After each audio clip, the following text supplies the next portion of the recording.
আহ, দেখি ড্রোন যে ইউজ হচ্ছে ওর জন্য একটা রুলস গাইডলাইন্স আছে।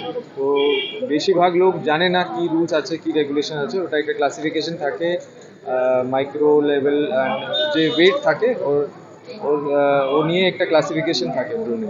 তো যে ওর মধ্যে একটা পারমিশনের ক্লজ থাকে কি কোথায় এটা ইউজ করা যাবে কোথায় ইউজ করা হবে না। একটা রেস্ট্রিক্টেড আছে, কিছু কিছু একদম ব্যান আছে, কিছু পারমিশন নিতে হবে।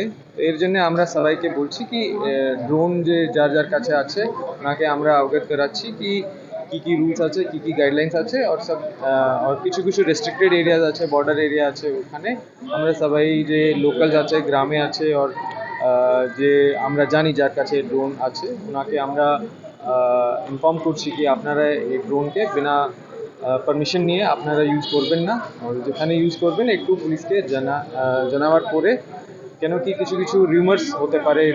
এর জন্য আমরা সবাইকে কেউ যদি বিনা পারমিশনে যদি উড়ায় তাহলে কি তার বিরুদ্ধে কঠোর ব্যবস্থা নেওয়া হবে? ডিপেন্ডস কি ও কোন এরিয়াতে ওটা করেছে আর কি রুল ভায়োলেট করেছে ওটা আমরা দেখব। অনেক ইউটিউবাররাও ব্যবহার করছে বিভিন্ন ড্রোন ফুটেজ। এটা কিভাবে দেখছেন?